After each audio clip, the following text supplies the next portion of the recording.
La Casa del Chivo. La ciudad de Celaya es una de las más antiguas de México.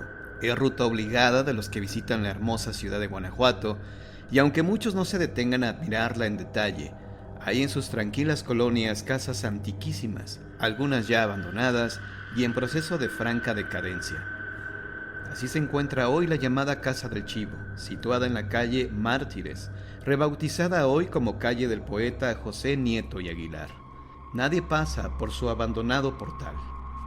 Cuando llueve o graniza, se dice que es preferible llegar empapado a casa que esperar junto a sus muros a que pase el chubasco. Algunos vecinos hablan de extraños vapores misteriosos que se creen provenientes del pozo clausurado que está al fondo del jardín de la casa abandonada. Otros hablan de un galope corto y casi inaudible que se deja percibir en las noches de luna llena. Un galope de patas de chivo. Poco a poco, los que vivían cerca de la Casa del Chivo optaron por buscar otros barrios más tranquilos, quedando la casa y la calle solitarias y a oscuras. Pero, ¿qué misterio inexplicable encierra la Casa del Chivo? ¿Por qué cuando el fuereño menciona su nombre, los viejos se santiguan y esquivan la mirada? Fue casi imposible averiguar el origen de tanto temor. Nadie sabía a ciencia cierta por qué este nombre, con el que se asusta a los niños que no toman la sopa diciéndoles: «Hey, si no comes, esta noche te va a llevar el chivo». Y el despreciado plato era vaciado hasta dejar la cazuela brillante. Me atrevo a pensar que la palabra chivo es la causante de tanto misterio. Todos temen a la presencia de un extraño ser que tiene patas de chivo. Recordé historias de animales que aterrorizaban a la gente: los hombres polilla del norte del estado de Florida, el chupacabras mexicano, muchas clases de gracos y vampiros. Pero cuando se les menciona a los vecinos de Celaya, se reían de mí. Imposible, estos seres no eran reales. En cambio, el olor y los ruidos de esta casa sí lo eran. Pero, ¿dónde comenzar a buscar? ¿Quién me podría dar razón del extraño ser que se decía aún habitaba en la Casa del Chivo?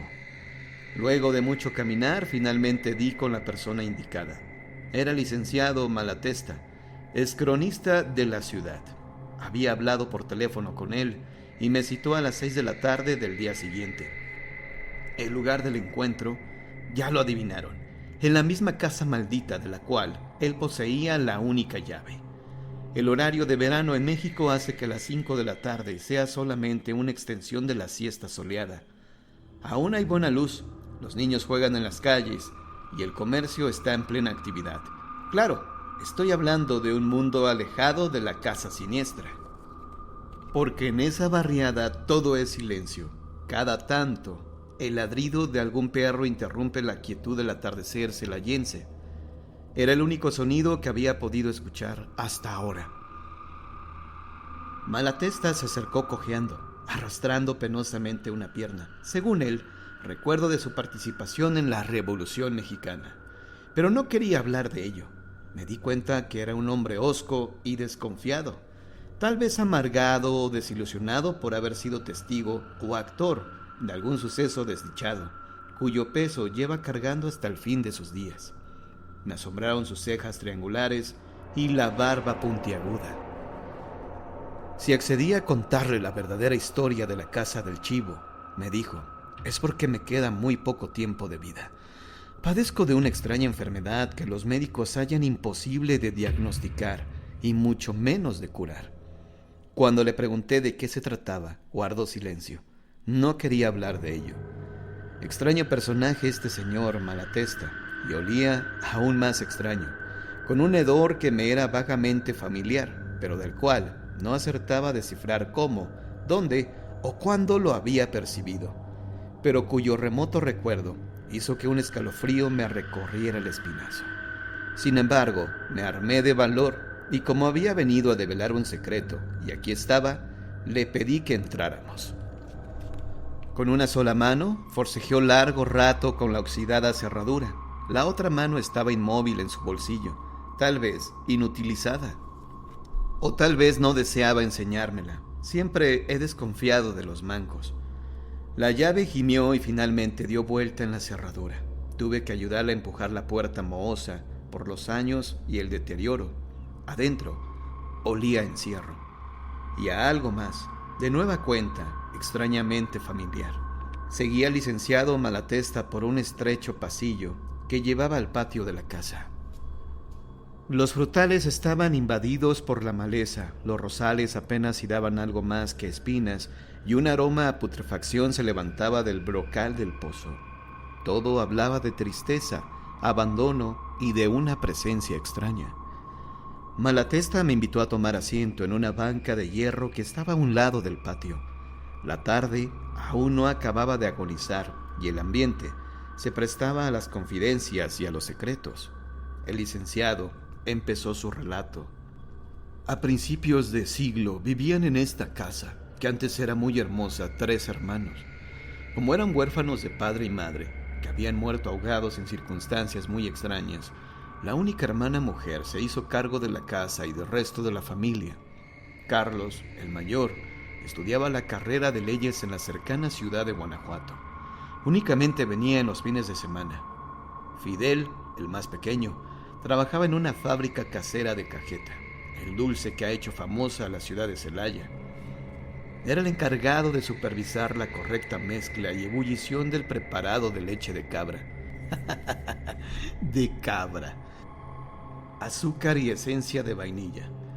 Tales eran los ingredientes de esta apetitosa golosina. Cuando Fidel acababa su jornada de labor, llegaba a casa con un frasco de ese dulce bajo el brazo, una bolsa de cuernitos, cuernitos, y piedras recién horneadas de la panadería a la provincia, y poniendo la mesa en el jardín. Sí, en esta misma mesa donde usted y yo estamos ahora platicando. Invitaba a Lupe, su hermana, a merendar. Se hacían mutua compañía, hablando de los sucesos cotidianos.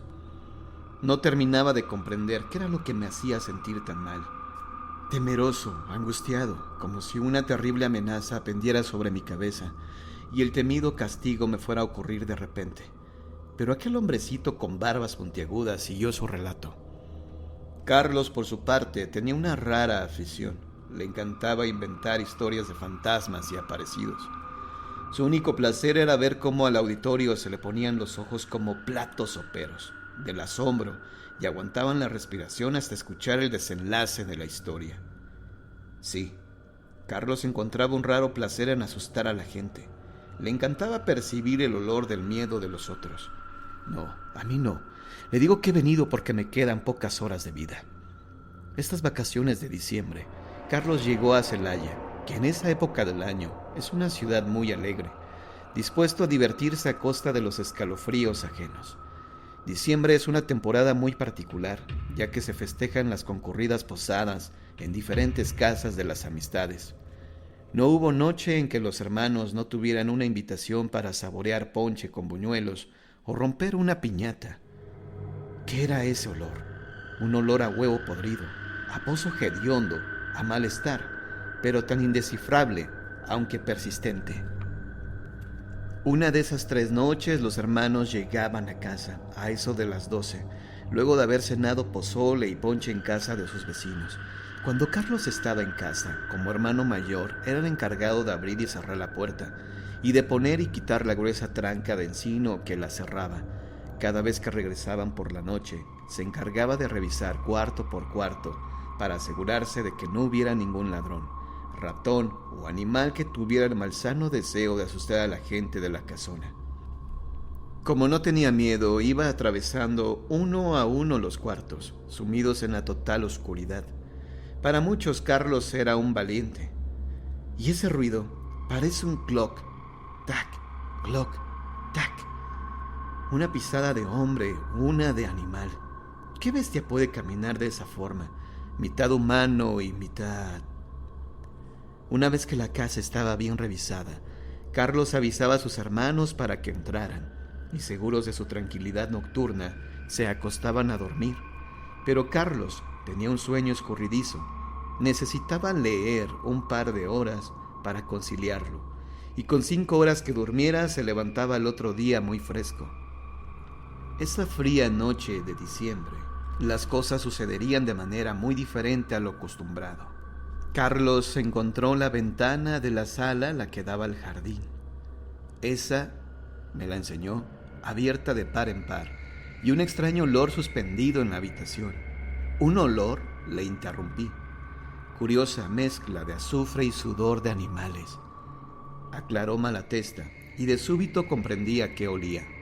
Carlos jamás tuvo miedo, pero ahora un escalofrío le erizaba los cabellos de la nuca.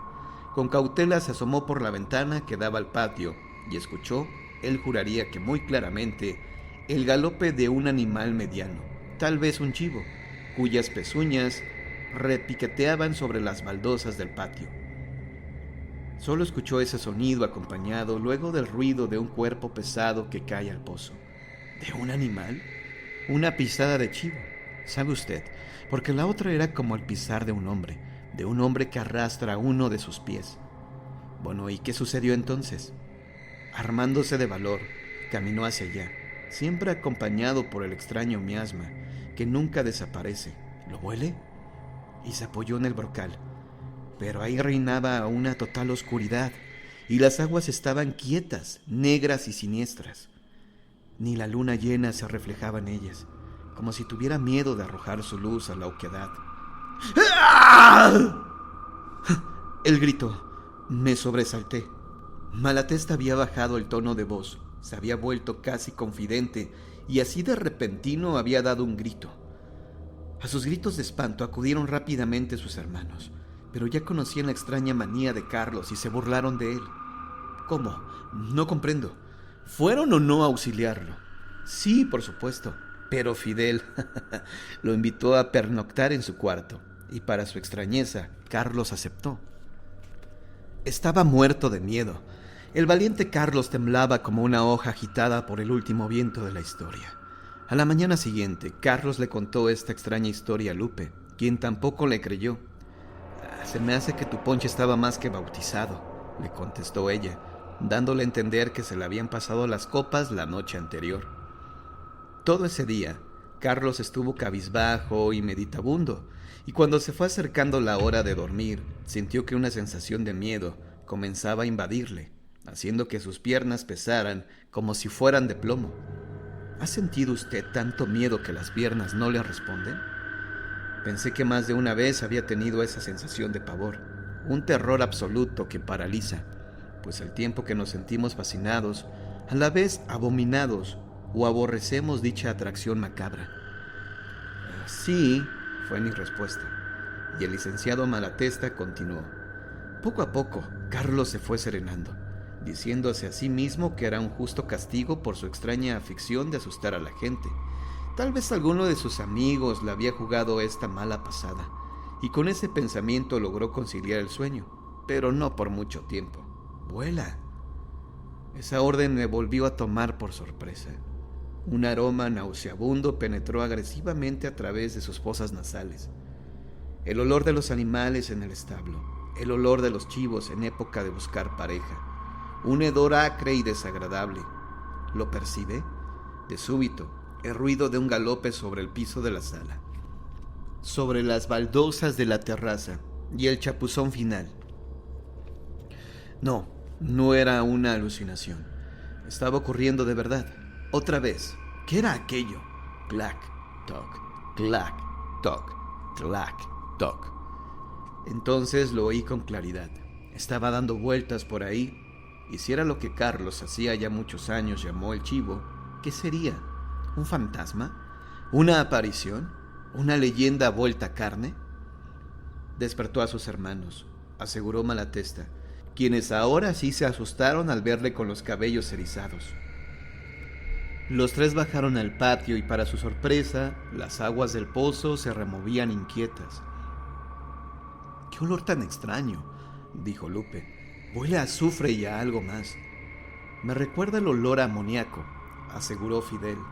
Aterrorizados, los hermanos decidieron pasar la noche en la habitación de Fidel, y cuando caminaron por el embalsamado del patio, en dirección a la sala, vieron una marca en la tierra del macizo de geranios, la clara, clarísima huella de una pezuña, solo una. Al lado, pisadas humanas, quizá de ellos mismos. ¿Qué clase de animal podría caminar en una sola pata? ¿Era el miedo que les hacía ver visiones? Encendieron unas veladoras y se acostaron los tres en el mismo petate, pero no pudieron conciliar el sueño. La idea de que un ser con olor a animal y patas de chivo visitaba su casa por las noches los sumió en el terror. ¿Quién anda ahí?, gritó Malatesta. Pegué un salto. Luego me di cuenta que imitaba la voz de Carlos, pero nadie le respondió. El asunto no pareció durar demasiado. Chasquidos, carreras, extrañas luces, luego el hedor. Los seres que habían llegado a habitar su casa realizaron todo el extraño ritual en menos de 15 minutos. Pero estos bastaron para dejarlos enloquecidos de espanto. Algo debían hacer, tal vez un exorcismo, o quizá alejarse de ahí para siempre. Fue una noche de angustia, de ideas descabelladas. Miré mi reloj. Eran las 5 de la tarde. El tiempo se había detenido. Llevé mecánicamente el reloj pulsera a mi oído, con el propósito de verificar que funcionara, que no estuviera parado, y entonces escuché con claridad: clic-toc, clic-toc. La pezuña de un chivo y la pisada humana. Quise levantarme, pero Malatesta me retuvo con su mano. Al día siguiente no vi clarear la mañana. Bajaron nuevamente al jardín. La huella ya no estaba, pero alrededor del lugar donde la encontraron, el pasto se había secado, o mejor dicho, chamuscado, como si le hubiera caído un rayo o alguna sustancia tóxica. Era demasiado. Sí, efectivamente, era demasiado para mí, porque ahora podía comprobar que existían esas huellas de chamusquina por todas partes. El aire se tornó menos respirable.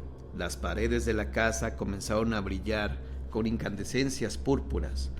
Malatesta brillaba y hubo un resplandor acompañado de un estruendo. Liaron sus bártulos, entregaron la llave de la casa a sus vecinos y anunciaron que por razones de fuerza mayor habían decidido mudarse a la ciudad de Guanajuato y que su casa estaba en renta. El azufre, Dios mío, cómo apesta. Millones de puntos multicolores comenzaron a cubrir todo lo visible.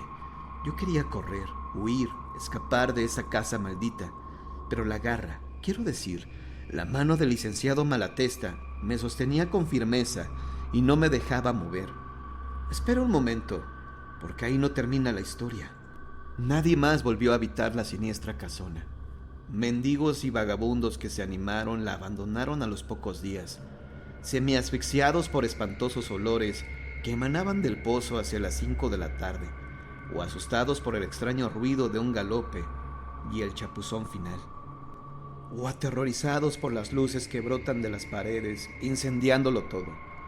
Sola y abandonada la casa, el jardín volvió a ser lo que era, el imperio de las zarzas y las malas hierbas que sofocan con sus tallos envolventes y aromas tóxicos los otrora bellos rosales y árboles de fruta.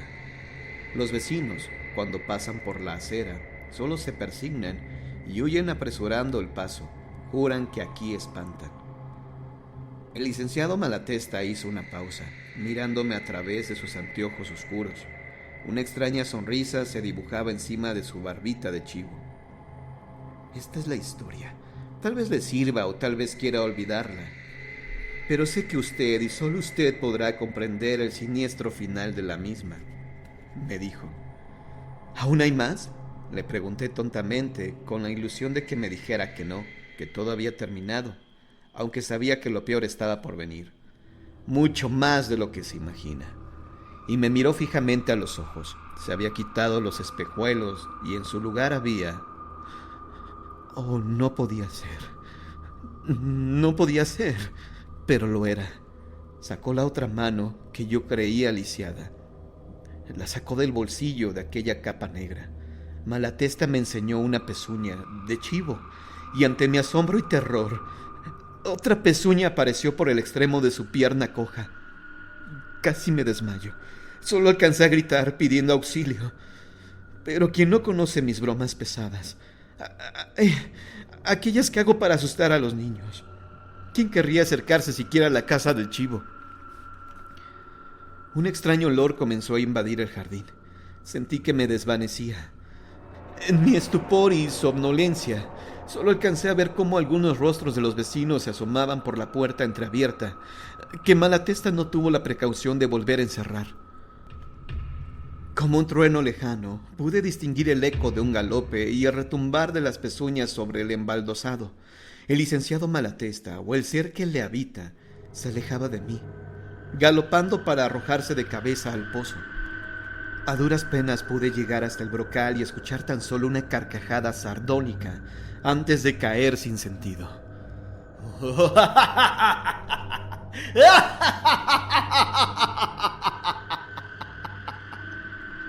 Los médicos dijeron que fue una alucinación, una especie de sueño o pesadilla.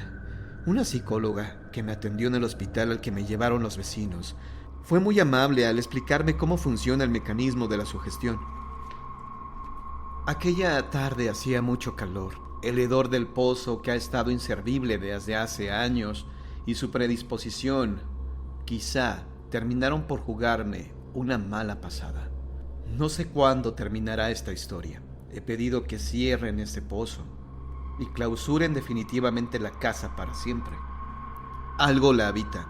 Quizá el pozo sea una puerta a otro universo, a otra realidad que aún no estamos preparados para entender.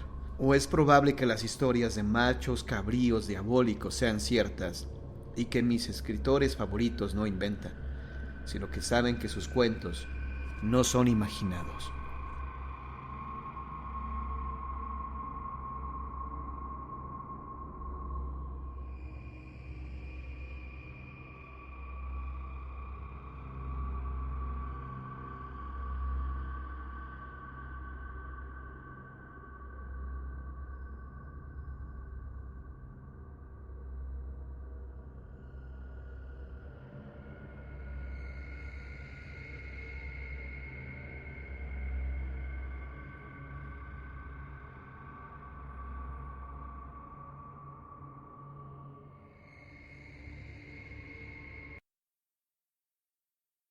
La casa de los azulejos.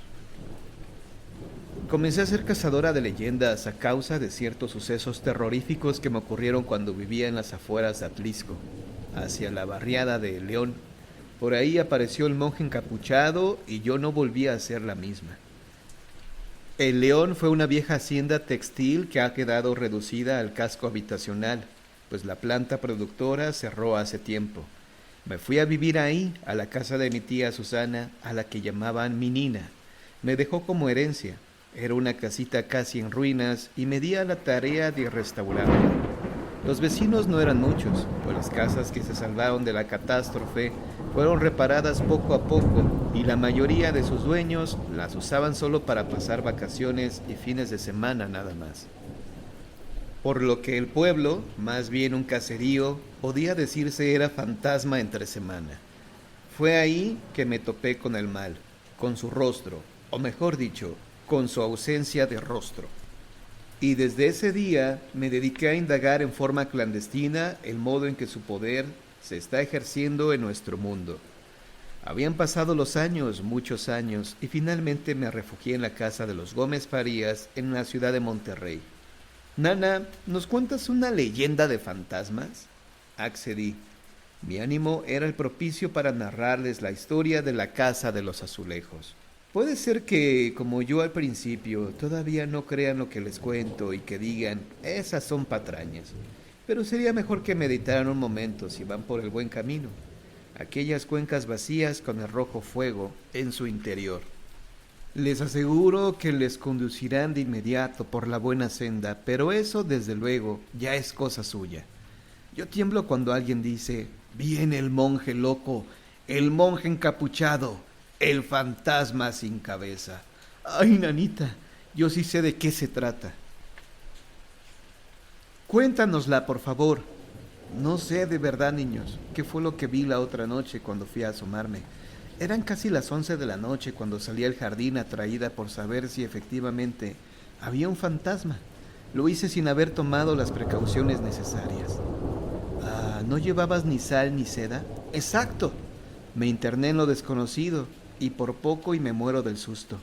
Inmaculado, traslúcido, El espanto me dijo: tú rompe el hechizo. Ay, patitas, ¿para qué las quiero? ¿Quién me manda andar en esas averiguaciones? Me dije, y entré corriendo a la casa. ¿Y quién era Nana? Escuchen con atención la siguiente historia. Al menos 100, sí, por lo menos 100 historias diferentes se cuentan acerca de la llamada Casa de los Azulejos. Se han bordado tantas fábulas, fantasías y cuentos tenebrosos en los que suceden hechos sobrenaturales que con el paso del tiempo dichos relatos dejaron de ser noticia y pasaron a ser simples leyendas, cada día más olvidadas, relatos populares de los que es difícil obtener la verdad terrible de la historia. Pero la más tenebrosa, y quizá la única real, es aquella que reseña la muerte del conde don Damián Suárez de Peredo. Es la historia de un fantasma, que juro que si bien su cuerpo quedaba enterrado, su alma, en cambio, quedaría vagando por este mundo hasta que se le hiciera justicia. ¿Desean oírla? ¿Tienen los oídos atentos? ¿Prometen no asustarse demasiado? ¿O es que acaso tiemblan ya de miedo? Como me lo contaron, se las cuento, y la historia dirá que no miento. Hoy, la casa ha sido modernizada, e incluso un restaurante lujoso se encuentra dentro de sus muros, donde acude la gente a tomar café y pasteles. Pero la vieja casona ubicada en la calle de Madero, esquina con el Callejón de la Condesa, en el centro histórico de la Ciudad de México, a tan solo unos pasos de la Torre Latinoamericana, encierra fantasma y misterio. Desde el siglo XVII, hace más de 300 años, a esta casa se le conoce por sus azulejos de tonalidad celeste y mucho recuerda a una casa del sur de España, allá en Andalucía, donde hay influencia del estilo morisco, es decir, árabe, pues los moros habitaron en la península durante 700 años y dejaron costumbres tan hermosas como esta, decorar con mosaicos vidriados. Esta mansión, uno de los más bellos edificios coloniales que permanecen todavía de pie en el centro de la capital mexicana, fue levantada por los padres del conde del Valle de Orizaba, gente de gran fortuna y cuya descendencia llegaría a poseer reconocida nobleza. Pero por entonces, a mitad del siglo XVI, no estuvo forrada de mosaicos o azulejos, sino que era una más entre tantos palacetes de esta, la llamada Ciudad de los Palacios. Desde su edificación comenzó la fatalidad. Las desgracias nunca vienen solas. Llega la primera y es anuncio de las siguientes que avanzan en tumulto. La fundación. ¡Esa piedra!, ordenó el capataz. El indígena que acarreaba la losa por las tablas de la construcción a duras penas y podía con el peso de su alma, por lo que tropezó al llevar la piedra enorme y cayó desde 6 metros de altura. ¡Oh, Dios mío! ¡Salva a ese hombre!, gritó doña Leonor de Vivero y Velasco, hermana menor de don Rodrigo, pero todo fue inútil. El obrero estaba muerto. Envuelta en lágrimas y sacudida por los escalofríos, la señora se abrazó a su hermano. «Tengo miedo, Rodrigo», le dijo. Los hermanos se miraron a los ojos y sin hablarse supieron de qué se trataba. Una antigua maldición pesaba sobre la familia. El abuelo, don Alonso Pérez Vivero, murió al caer desde una ventana en Burgos, España. Se dijo que lo mataron, que manos malévolas lo arrojaron al vacío, pero oficialmente se silenció la forma de su muerte. Los hermanos sabían cómo había sucedido. «Esto me recuerda a la muerte de nuestro abuelo». «Tonterías, Leonor», consoló el hermano. «Esto es obra del condestable». «¿Del condestable?». Rodrigo primero la miró con sospecha, pero luego prorrumpió en una fingida carcajada. «Pero si el condestable Álvaro de Luna está muerto». «Lo sé, hermano, pero la gente no se equivoca al decir que fue el condestable quien arrojó a nuestro abuelo a la nada». La historia de Álvaro de Luna, el condestable, tendré que contárselas otro día, porque nos desviaríamos demasiado de nuestro cuento central, el fantasma de la Casa de los Azulejos. Así que hecha la promesa, les diré qué ocurrió en la segunda época. Pasó el tiempo. Don Rodrigo aumentó su fortuna y alcanzó la amistad del virrey, por lo que fue nombrado primero alcalde y luego gobernador de la Nueva Vizcaya. Por ese tiempo se casó con doña Melchora de Averrucía, la cual le dio un hijo que heredó la fortaleza y la inteligencia del padre. El hijo recibió el nombre de Rodrigo como su padre. Fue un muchacho que alcanzó tanto poder que luego de fundar el mayorazgo de Vivero, le fue concedida la nobleza al ser nombrado conde del Valle de Orizaba. Una vez nombrado conde, conoció a doña Josefa Irso de Mendoza, con quien casó y vivió en armonía. De este matrimonio nació un hijo a quien llamaron Luis. A diferencia del padre, Luis, el segundo conde del Valle de Orizaba, no fue un muchacho trabajador ni inteligente. Era perezoso, gastador de dinero propio y ajeno, algo feo, y su única preocupación en el mundo era divertirse y pasársela bien a toda hora. ¿Otra vez de fiesta?, le regañó el conde al ver que el jovenzuelo se colocaba la capa de gala y vestía calzas de fiesta, amén de haberse acordonado las sandalias con cintas doradas. Padre, necesito divertirme. Más que divertirte, derrochas, despilfarras, no cuidas de vuestra hacienda y disminuyes nuestra fortuna. Ten presente el viejo refrán castellano, dijo el primer conde del Valle de Orizaba, don Rodrigo Vivero de Averrucia, sin saber que adivinaba el futuro. ¿Cuál, padre?, se interesó Luis, que en ese momento se contemplaba al espejo con gusto. El que en gastos va muy lejos, no hará casa de azulejos. ¿Eso qué significa, papá? Que si lo gastas todo, ¿qué te quedará a mi muerte? La cual ocurrió inesperadamente a los pocos días. Además de la fortuna, le quedó al segundo conde el Valle de Orizaba, el recuerdo de aquel viejo adagio o refrán, y orgulloso como era, don Luis Vivero Ircio de Mendoza mandó colocar azulejos de pies a techos, de lado a lado del palacio. En forma curiosa, a medida que la casa de los azulejos iba quedando guarnecida con su nueva piel de mosaicos azules, Luis dejó de ser un vago y comenzó a trabajar con empeño. Ahora podemos comprender que fue entonces el conde don Luis de Vivero Ircio de Mendoza quien revistió la casa de azulejos. Para ello los mandó traer desde la China y llegaron en la nao de Acapulco para luego ser transportados a lomos de mula hasta la Ciudad de México, llamada entonces capital de la Nueva España. A la muerte de don Luis, la casa de los azulejos quedó vacía. Únicamente parecía habitarla una sombra que muy de vez en cuando aparecía en las ventanas del piso superior, iluminándose con una especie de candil. Para muchos era el fantasma del condestable, para otros sencillamente el ánima en pena del indígena muerto en la construcción, aunque la mayoría pensaba que los fantasmas, de verlos, pues podía ser simples vagabundos que ocupaban la casa vacía de vez en cuando, serían precisamente los condes del Valle de Orizaba, sobre quienes pesaba la extraña maldición. Un misterio, pero por si las dudas, nadie quiso habitar la casona y pasaron más de 100 años hasta que un día la tercera época comenzó. Hacia 1785 llegaron a vivir a la casa de los azulejos el conde don Damián Suárez de Peredo y su hija Clara, una joven de 21 años e inigualable belleza. Diego Palacios de la Serna, un petimetre, un jovencito elegante y también vestido como un figurín, un bueno para nada, se enamoró perdidamente de Clara. Sus amigos le hacían burla, ya que jamás le habían visto tan enamorado por una dama. No podéis negar que es bellísima, la defendía.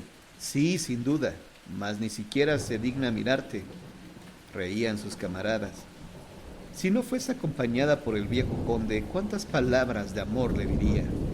Vamos, Diego, deja de soñar y vámonos, que nos esperan en la taberna. Y hacia allá se dirigían, ese día como siempre a jugar naipes y a beber, únicos oficios de Diego y sus amigos. Más que un jugador experimentado, era un taur, un ventajoso que por medio de trampas y barajas marcadas, engañaban a los bobos que se jugaban su paga. Cuando las cosas no salían bien y alguna de sus artimañas era descubierta por su contendiente, Diego recurría a su padre, un oficial de las guardias virreinales, don Enrique Palacios de la Serna, un hombrecito injusto y peleador que en toda circunstancia daba la razón a su hijo y ponía 1 o 2 días en la cárcel a quienes les habían robado. «Dame espadas y os cortaré la cabeza», gritaba Diego. «Os doy oros», decía el contrincante al poner los naipes sobre la mesa, «y vuestro oro también, pues os gano lo mismo». Vino y juego, horas, días y años, juego y vino, en los que Diego no se cansaba de decir que ganaba porque la buena fortuna le sonreía. Pero el caballero al que esquilmaba aquella noche dijo: «Bien dicho está que el afortunado en el juego es desdichado en amores. ¿Qué sabéis vos? Cuánto os desprecia doña Clara. Sabedlo de una vez, no me desprecia. Su pecho arde de amor por mí. Es su padre, el conde, el único obstáculo, con quien nunca podrás competir y a quien nunca ganarás, a no ser que... El caballero sonrió de forma muy misteriosa y luego le dijo: «A no ser que te juegues en una partida de cartas lo más preciado que tienes, Diego». Diego miró a sus amigos. Le sonrió satisfecho, pues sabía que nadie, absolutamente nadie, podría jamás ganarle a la baraja. Así que sin miedo alguno preguntó: «¿Y qué es eso?». «Oh, mi querido amigo, lo único que te queda es un poco de cordura y eso es lo que jugaremos. ¿Aceptas?». «Déjame ver si comprendo». «Si pierdo, ¿perderé la razón? Pero ¿qué obtengo si es que acaso gano?». «Si ganas, Diego, tendrás la valentía para hacer que Clara sea tu esposa». Bebido como estaba, sin darse cuenta siquiera con quién estaba jugando, Diego repartió. Fue una partida larga, interminable. Para Diego, el tiempo comenzó a ser terriblemente pesado, caluroso, horrendo. Las trampas le fallaban una a una y con cada mano iba perdiendo las últimas de sus esperanzas. Ya amanecía cuando salió solo de la taberna. De pronto, al llegar a la calle del Puente de Monzón, hoy conocida como Isabel la Católica, creyó vislumbrar a lo lejos la figura de Clara. Iba vestida con capa y rebozo que a modo de chal cubría su cabeza. «¡Clara!». La mujer se detuvo. «¡Clara, amada mía!». Pero la aparición comenzó a huir, caminaba deprisa, alejándose de la zona urbana, hacia una región descampada. Fue ahí donde, corriendo y sofocado, Diego alcanzó a detenerla, mas no lo hubiera hecho. Dos espantosas cuencas y unos labios sin carne le sonrieron. Un esqueleto viviente quiso abrazarlo y besarlo. Muerto de miedo, Diego se desplomó. Mientras tanto, en la taberna, el misterioso caballero sonreía. «¿Ganaste o perdiste, Diego? ¿Aún estás dispuesto a hacerla tu esposa?». Sonrió y dijo aquello a la noche, pues nadie estaba cerca, como si hubiese visto lo ocurrido paso a paso. La tragedia. Diego cayó enfermo, muy enfermo. A partir de la noche en que sufriera aquel susto tan considerable, parecía morir a cada instante. El padre de Diego, el oficial Enrique Palacios de la Serna, más que preocupado, mortificado, pues su único amor en este mundo era su hijo, decidió ir a la casa de los Azulejos y pedirle, suplicarle al conde Damián Suárez, de Peredo, que casara a Clara con su hijo Diego. «Lo que pedís es un imposible. Clara jamás se casará con un plebeyo». En aquellos días de la colonia existían diferencias sociales muy marcadas. Los nobles, los aristócratas y los ricos no emparentaban con plebeyos, es decir, con gente vulgar, humilde y pobre. «Señor conde, recordad que soy un oficial de las guardias virreinales». «¿Y eso qué? No os quita lo villano. Retiraos». Desesperado, el oficial Enrique Palacio de la Serna lanzó una amenaza. «Sabed, señor conde, que si algo le llegara a pasar a mi hijo Diego, muy caro lo irás a pagar». «Fuera de aquí». «He dicho». Diego murió. No pudo reponerse del susto. La propia locura lo mató. Cuentan que sus últimos instantes fueron terribles, pues veía el semblante de Clara, su amada, y entonces Diego era feliz por un momento. Hablaba solo dulces y tiernas palabras de amor, pero un instante después observaba el rostro de la muerte y en un grito dejaba de respirar. Se le helaba la sangre y en medio de un sudor de granito, en el que los ojos se le abrían más allá de las cejas, aullaba de espanto. En uno de estos alaridos su corazón dejó de latir y su vida miserable cesó para siempre. Un olor a azufre se esparció por el cuarto y se escuchaban risas, pequeñas, oscuras, diabólicas risas, que poco a poco se extinguieron. El dolor se convirtió en odio. Si hasta ese entonces el oficio de guardias virreinales había sido un hombrecito abusivo y provocador, ahora se convirtió en la ira personificada. Comenzó a consumirlo una sed de venganza que nada era capaz de sosegar. Fue un puño violento y ensangrentado cuando los disturbios, el motín y la azonada de los presos de la cárcel de la Acordada, el 4 de diciembre de 1788. El oficial Enrique Palacios de la Serna mató a cuanto fugitivo pudo atrapar, aplicando la tan temida ley fuga. Nadie sale vivo de aquí. Perseguía a un par de amotinados cuando al pasar frente a la casa de los Azulejos tuvo una idea siniestra. El conde, lo mataré. Voy a vengar la muerte de mi hijo. Sin pedir permiso, entró por la puerta principal. Encontró al conde en la escalinata y sin siquiera advertírselo, a sangre fría, le dio muerte a puñaladas. Vuestra vida a cambio. Os prometí venganza y esta es. ¡Toma! Le arrancó la vida de una puñalada y para no dejar rastro, arrastró el cadáver al sótano, donde lo enterró. El fantasma. Fácil es comprender que la gente creyó que el crimen fue parte de la ola de violencia. Uno de los criminales, prófugo de la cárcel de la Acordada, seguramente había penetrado en la casa y ejecutado al noble, pero del cuerpo del muerto nunca se supo nada. El dolor de Clara fue inaudito. Muerto el padre y muerto el pretendiente, vagaba por la casa de los Azulejos, como muerta en vida, del mismo modo en que lo hacen los fantasmas. Etérea, silenciosa, terrorífica. ¿Habéis buscado por toda la casa?, preguntó a la servidumbre por enésima vez. Sí, señora, por todos los rincones hemos hurgado y nada. El cuerpo de vuestro bien amado padre no aparece. Únicamente las huellas de su sangre permanecen al pie de la escalera, y por más que intentamos lavarlas, vuelven a brotar.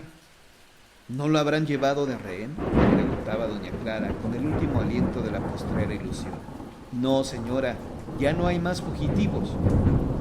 3 meses se fueron en los que el cabello de la dama, antes hermoso y azabache, se convirtió en un pelo blanco y anciano, el que suele cubrir a las señoras que han comenzado a tejer su mortaja.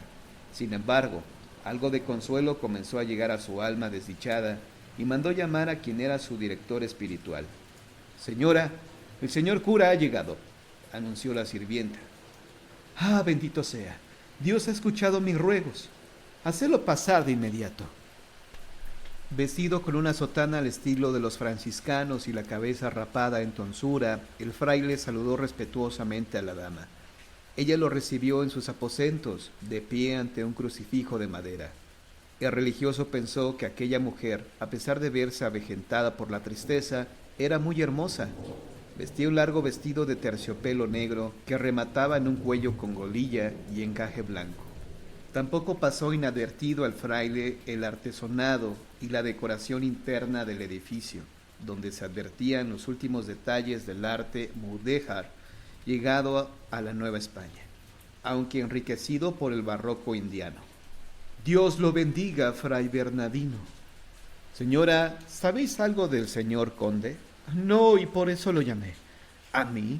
¿Y qué puedo hacer para ayudaros? Pedir al cielo ayuda y averiguar dónde se halla el señor conde, mi padre. Si vivo, y es que acaso piden rescate por él, todo lo daré para volverlo a tener a mi lado. Si muerto, ay Dios no lo quiera, al menos para conocer dónde es que se encuentra su cuerpo y poderle dar a sus restos cristiana sepultura.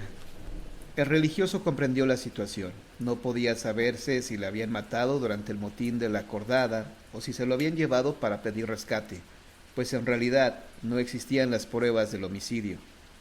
Invoquemos al Señor. Él podrá enviarnos su luz y así saldremos de dudas. Con devoción, doña Clara cayó de rodillas y se puso a orar. Las plegarias del franciscano y de la condesa se escucharon 2 días y 2 noches. Fue en la madrugada de la tercera jornada cuando una voz se escuchó, una voz que hizo que doña Clara y fray Bernardino tuviera un escalofrío. Era la voz del conde, pero rara, muy extraña, como si viniera de ultratumba. Con el permiso de Dios, Vengo a contar cuánto pasó. Quien nunca ha visto un fantasma y lo ve por primera vez, que era el caso de Clara, no solo tiembla y se espanta, los dientes le castañetean y la carne se le pone de gallina. Quiere gritar de miedo y no puede, salir corriendo y algo lo detiene. Quiere morirse del susto. En cambio, quien ha visto fantasmas en otras ocasiones, no solo le ocurre lo anterior, sino que hay veces en que puede orinarse en los pantalones. Pero el fraile se contuvo. «Soy el conde», dijo el fantasma. «¿El conde don Damián Suárez de Peredo?», preguntó tartamudeando fray Bernardino. «El mismo». «¿Eres tú, papá?».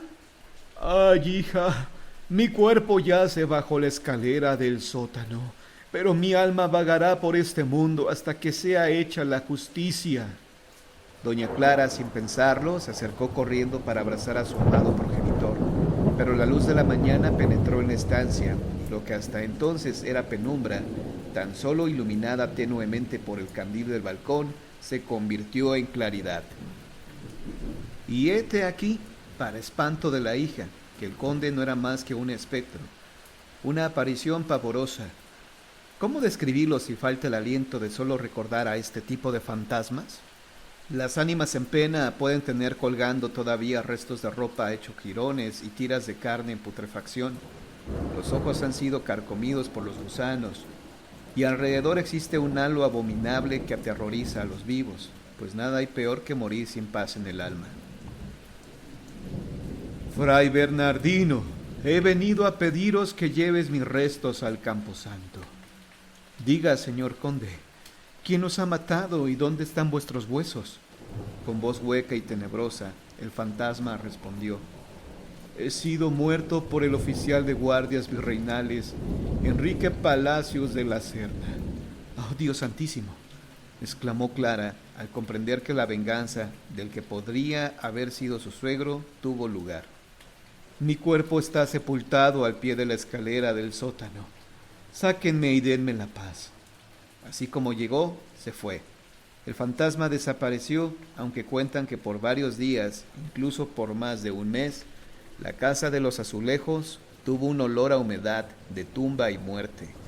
Como es fácil comprender, ni la señora ni el fraile estaban dispuestos a cavar un agujero al pie de la escalera. No tenían, no digamos que la fuerza física, sino el deseo de mover losas, piedras y escombros y venir a encontrarse con el espanto, o con vaya uno a saber qué. «Voy a dar parte al santo oficio de la Inquisición», aseguró el religioso y salió corriendo. No habían pasado 2 horas cuando, acompañados de peones excavadores, alguaciles y guardias, se dieron cita a 2 de las más altas autoridades en materia clerical, conducidos a la casa de los azulejos por el fraile Bernardino. No hace falta decir que se encontró el cadáver del conde don Damián Suárez de Peredo. «No cabe duda, es el conde del Valle de Orizaba», señaló uno de los desenterradores. «Según deseos de doña Clara, iremos a sepultarlo en el cementerio de Corpus Christi». Y mientras los beatos y la condesa se dirigían al camposanto, los alguaciles y guardias fueron a prender al oficial Enrique Palacios de la Serna, a quien se le siguió el proceso por el crimen. Uno de los abogados del Santo Oficio le señaló: «Como acusado tenéis derecho a hablar, puedes usar la palabra para defenderte, pero todo cuanto digas podrá ser usado en tu contra». «¿Qué tiene que decir el reo de tan alevoso atentado?». «Señores, es de torpes creer a un anciano clérigo y a una mujer trastornada. Ellos me acusan, pero piensen bien. ¿Quién será la beneficiada por la muerte del conde? ¿Acaso no fueron ellos los que cometieron el crimen para luego incriminarme? La única prueba de mi culpabilidad, dicen, son las palabras de un aparecido. Bah, patrañas y mentiras. Ellos son los verdaderos culpables». Aprovechando la confusión, el bachiller defensor del oficial pidió pruebas. «Como defensa os pido que se presenten testimonios convincentes y fidedignos. Pues ¿quién va a creer a un fantasma al que aseguran haber visto estas 2 personas?». Fue en esos momentos cuando se escuchó una voz hueca y tenebrosa. «Tal vez me crean a mí, cuando presente la señal que buscan». Pánico y temblor, gritos de consternación, estremecimiento y miedo sacudieron a esa sala como la mano de un gigante cuando alborota un hormiguero. El fantasma extrajo de su pecho un puñal ensangrentado. Adelantó sus manos descarnadas para depositar sobre la mesa del jurado el arma. En la empuñadura podían verse con claridad las iniciales del oficial. De súbito, en un rapto de locura, el antiguo oficial de guardias virreinales, Enrique Palacios de la Serna, se precipitó por arriba del banquillo de los acusados. Saltó hacia la mesa en donde estaba el arma blanca asesina y quiso tomarla para con ella herir, rasgar y abrirse paso. Pero mientras todos miraban atónitos, tanto el puñal que chorreaba sangre fresca como el espectro se esfumaron, desaparecieron ante la vista de los reunidos que sin dar crédito a sus ojos iban de asombro en asombro, de la alarma al pánico. Indefenso, el oficial temblaba de pies a cabeza y sin poder aguantar más la tensión, comenzó a sollozar y confesó cuanto había hecho. El odio y el resentimiento causados por el desprecio del conde cuando le pidió la mano de Clara para su hijo Diego, el deseo de venganza cuando murió su primogénito y finalmente la situación propicia para darle muerte a su odiado, precisamente cuando pasó frente a la casa de los Azulejos, aquel día en que hubo el motín de la cárcel de la Acordada. Garrote vil. Por la propia confesión de sus pecados y ante evidencias indiscutibles, a pesar de lo extraño que había sido el proceso, el oidor mayor del Tribunal del Santo Oficio de la Inquisición dictó inmediata sentencia. Este tribunal te condena a muerte. Moriréis por medio del garrote vil, como le corresponde a un criminal de vuestra calaña. Cúmplase esta orden mañana mismo, no bien amanezca, y que se realice en el mismo sitio en el que se hubo de cometer el delito. De esta forma salió el preso a una celda bien vigilada en la cárcel de la Acordada, donde eran muchos los que querían darle muerte, mientras que frente a la casa de los Azulejos se levantó la picota. El caldalzo consistió en un entarimado de madera, sobre el que se puso la columna con las cadenas para sujetar al preso, y el aro de hierro que se le pondría en el cuello al ajusticiado y que iría apretando lentamente Verdugo hasta que el condenado a muerte dejara de respirar, el llamado garrote vil. El fraile Bernardino acudió por un acto de piedad y conmiseración a confesar al reo y le acompañó en una carreta abierta. Cuando atado de manos se llevó al que iba a ser ajusticiado hasta la casa de los Azulejos, la muchedumbre no se cansó de arrojar fruta podrida y basura. Gritaban: ¡criminal! ¡Mátenle! ¡Asesino! Y al pobre del hermano de la caridad también le rociaron con desperdicios. Fue colocado en la plaza pública y comenzó la tortura, que debía hacer agonizar al sentenciado en pocos minutos, pero fuera por la torpeza del verdugo o por la resistencia del penado, éste no moría, emitiendo gritos y alaridos escalofriantes. ¡Apretad más fuerte, señor verdugo!, instaba el alguacil en turno, pero nada, el hombre se resistía a morir. ¿Qué os sucede, verdugo? ¿Acaso te falta el valor? Y sin decir más, el propio alguacil ayudó a apretar más aún el potro de tormento, es decir, el aro, con las correas de cuero que apretaban más y más el cuello del ajusticiado, con el propósito de hacerlo dejar de respirar. ¡Cambien la badana!, exigió el verdugo. ¡Y las correas de cuero!, pidió el alguacil extenuado, pues era imposible que tras semejante esfuerzo el reo continuara vivo. Pasó todo el día y no hubo caso. El inculpado no moría a garrote vil. Transcurrió la noche y la mañana del día siguiente trataban de darle muerte y no había caso. El condenado aullaba y gemía. Era tenebroso. Más que inquietos, los jueces comenzaron a preguntarse qué hacer, pues si pasaban otras 24 horas y el condenado a muerte seguía vivo, deberían liberarlo, pues estaba claro que era la voluntad de Dios que siguiera con vida. ¿Martirizan al que diera muerte al conde del Valle de Orizaba?, indagó un curioso. No, lo que ocurre es que le han aplicado el garrote vil inútilmente, le respondieron. Y por fin, minutos antes de que se cumpliera el plazo en el que era necesario liberar a aquel asesino, aunque parezca inaudito, el oficial murió. ¡Ay, bendito sea el cielo! Terminó esta pesadilla. Es inexplicable todo esto, declaró el alguacil exhausto. De forma por demás curiosa, una vez muerto el criminal, las autoridades pensaron que lo mejor sería enterrarlo ahí mismo, en el sótano de la casa de los Azulejos, debajo de una piedra donde estaba grabada una cruz. Nadie recordaba entonces la razón de dicha cruz, pero se contaba de la muerte de un indígena cuando la construcción de la residencia. En fin, el hallazgo de la cruz les había motivado al entierro, y así quedó simulada la tumba del ajusticiado ahí, en el sótano de la casa de los Azulejos, a pocos pasos del sitio donde le había dado muerte al conde. Fue esa misma noche, cuando escucharon unos alaridos escalofriantes, los gritos de un ajusticiado que no podía morir. ¿La habrían enterrado vivo? La aparición. Cuando vayan al centro de la Ciudad de México y les pidan a sus papás que los lleven al piso más alto de la Torre Latinoamericana, no dejen de visitar la casa de los Azulejos, pero recuerden no bajar al sótano. Durante el día, el tráfico ciudadano, el ir y venir de la gente, el bullicio de los vendedores de periódicos, las bocinas y, en fin, el escándalo en el que viven los habitantes de la urbe más grande del mundo y piden escuchar los gritos, pero en las noches, hacia la madrugada, cuando el músculo duerme y la ambición humana descansa, entonces, si prestan atención, lo oirán. Y tengan la seguridad que nunca, pero nunca podrán olvidar los gritos de angustia de un fantasma, gritos que hielan la sangre y se quedan dando vueltas en la cabeza una y otra noche, metido en la misma e interminable agonía.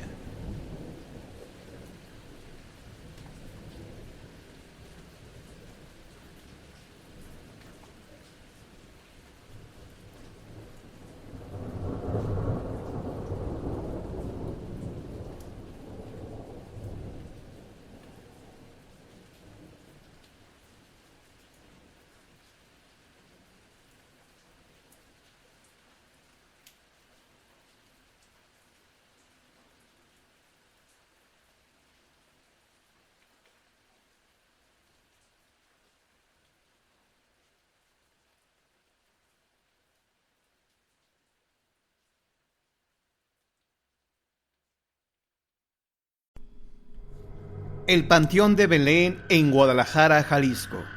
El Panteón de Belén se encuentra en la zona norte del centro histórico de Guadalajara, Jalisco, en la calle de Belén 684, cruce con Eulogio Parra. Es considerado por el Instituto Nacional de Antropología e Historia, INAH, como Tesoro Arquitectónico Nacional. Antes de ser cementerio, fue huerta del Hospital Civil de Guadalajara. La idea de convertirlo en camposanto fue del fraile Antonio Alcalde, pues en 1786 la ciudad fue atacada por una fuerte sequía. Muchas cosechas se malograron y esto provocó la hambruna, enfermedades y cientos de muertes. En esa época no había suficientes cementerios en la ciudad para cubrir estas necesidades. Sin embargo, por la falta de dinero, el proyecto de construir un cementerio en este terreno se pospuso hasta 1848. El arquitecto Manuel Gómez Ibarra fue el encargado de diseñarlo con petición del obispo don Diego de Aranda y Carpinteiro. El Panteón de Belén funcionó hasta el 1 de noviembre de 1896, es decir, poco menos de 50 años. La decisión de cerrar el camposanto fue del Consejo Superior de Salubridad. Ahora conoceremos algunas de sus leyendas. La muerte de Victoriana Hurtado. En 1833 nació en Guadalajara Victoriana Hurtado, hija única de un matrimonio rico.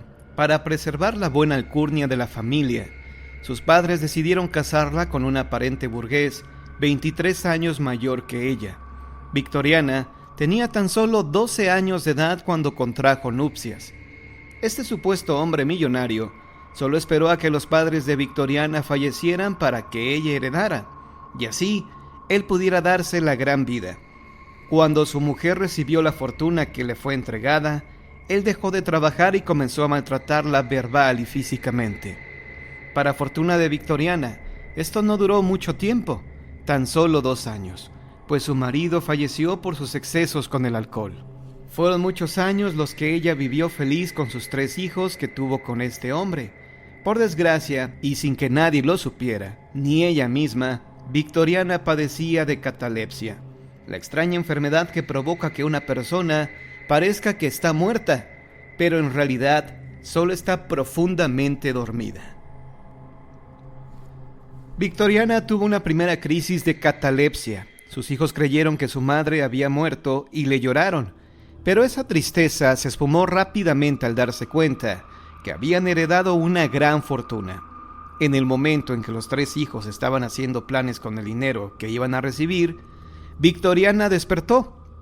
Los hijos se molestaron, pues sus planes tenían que postergarse.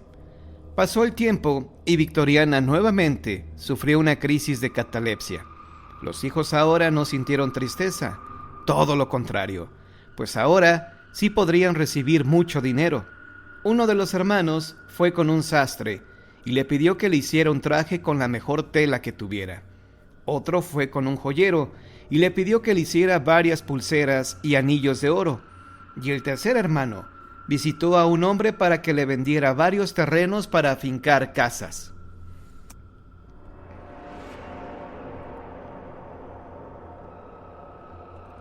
Los 3 hermanos regresaron a la casa. Las sonrisas que tenían en sus rostros desaparecieron cuando vieron que su madre estaba viva.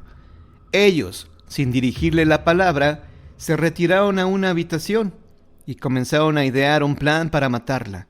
Como los 3 hermanos estaban muy concentrados en esto, no se dieron cuenta que su madre estaba atrás de ellos escuchando todo. La señora, profundamente triste, regresó a su habitación y se encomendó a Dios. Escribió un testamento, el cual guardó entre sus ropas. Tal vez por la pena que la embargaba, ella volvió a caer en estado de catalepsia. Sus hijos no perdieron el tiempo, y sin que se le velara, le envolvieron en una sábana y la metieron en su ataúd para llevarla a enterrar al Panteón de Belén. Esto ocurrió el 25 de agosto de 1894.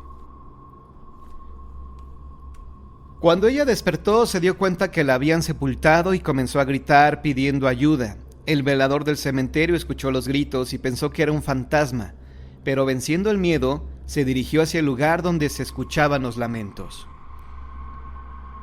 Cuando llegó al sitio, iluminándose con una lámpara de petróleo, se dio cuenta que era la tumba de Victoriana Hurtado, la mujer que habían enterrado por la mañana.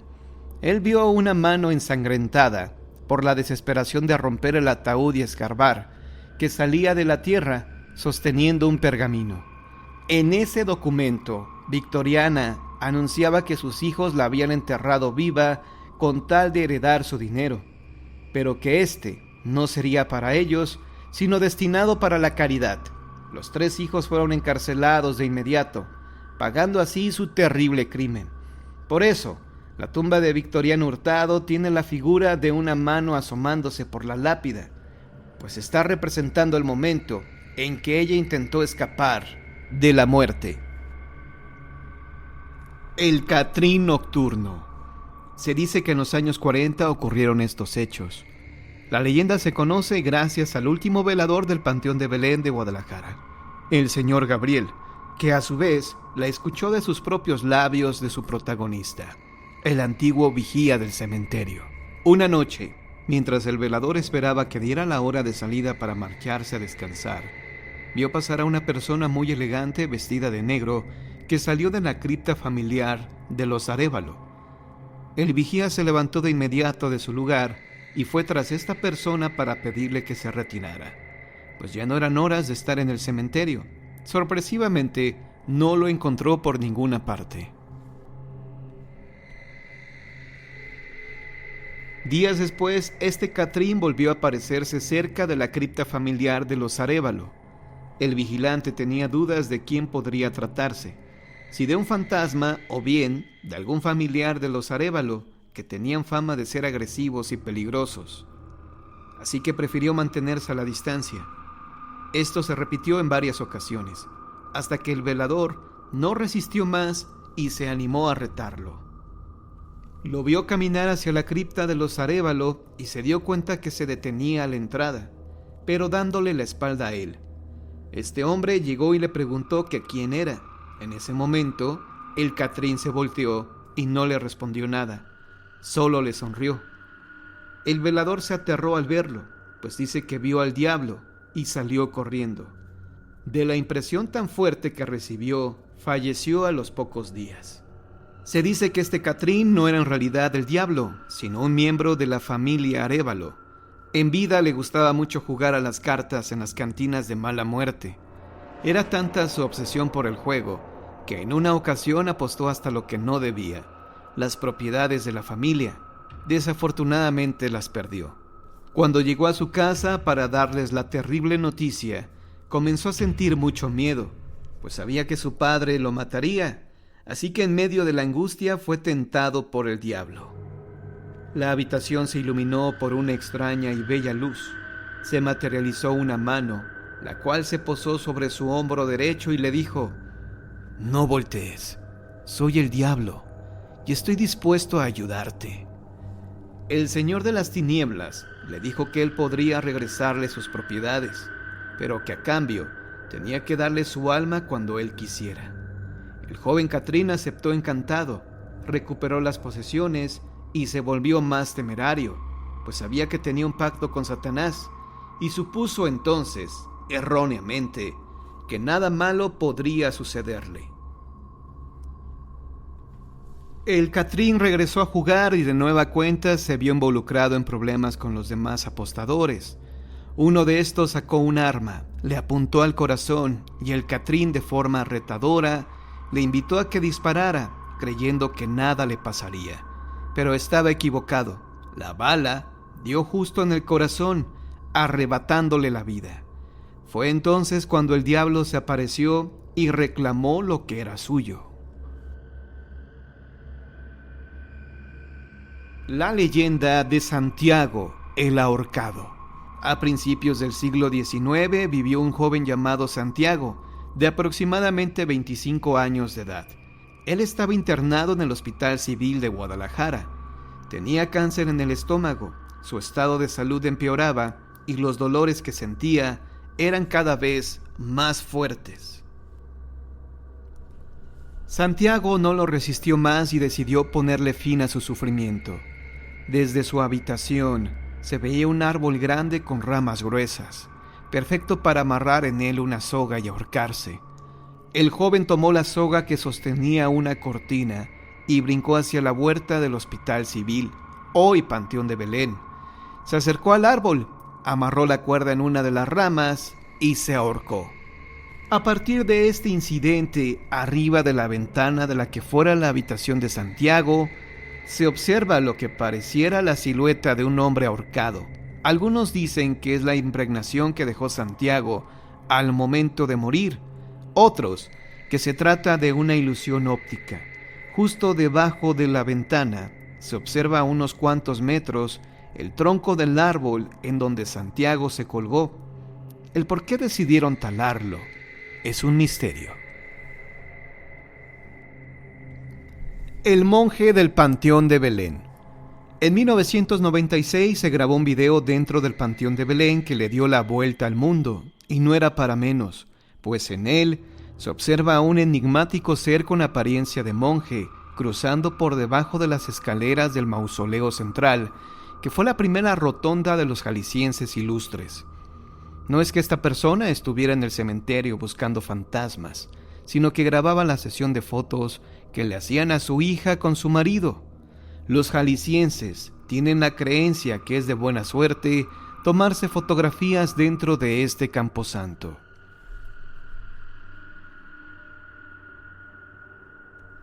En el video se observa a la pareja de recién casados sobre las escalinatas, posando para el fotógrafo.